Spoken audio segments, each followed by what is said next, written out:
One of our favourite discoveries when we were doing our research for the Ganseys source book was the knitting of a wonderful woman called Elsie Buchan, who came from the northeast of Scotland.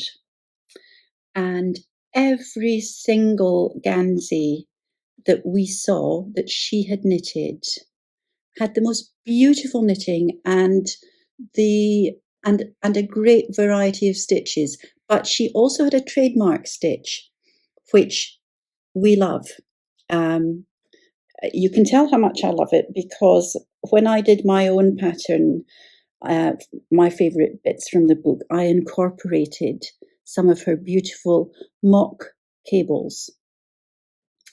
They are worked, each mock cable is worked across 2 stitches, but she usually did them in little groups, not always, but usually.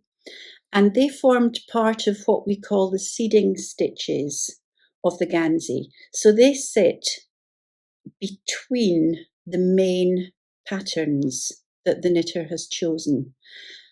They can be quite large. The ones I chose cover 11 stitches, as you can see here.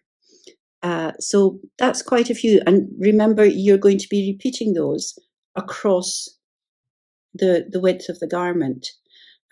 So it's a good way of, it could just be 3 or 4 stitches, but it's a good way of getting up to 11 stitches. But the other thing that she did, great variety, Elsie. She went for variety. Sometimes she did them every 2 rows, sometimes she did them every 4 rows, and sometimes she did them every 6 rows.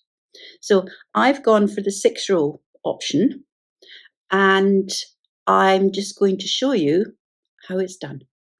So Elsie Buchan's mock cable, slip your first stitch, knit the second stitch, and then begin to pass the slipped stitch over. But just before you complete that, bring your yarn round as if you were making a lace stitch, and then pass the slip stitch over both of them.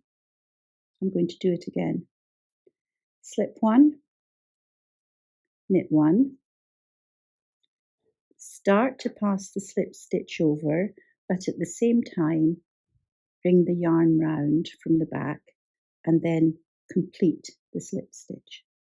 And so what you get is half lace, half cable, but it has a really lovely effect, and she always used it very, very wisely.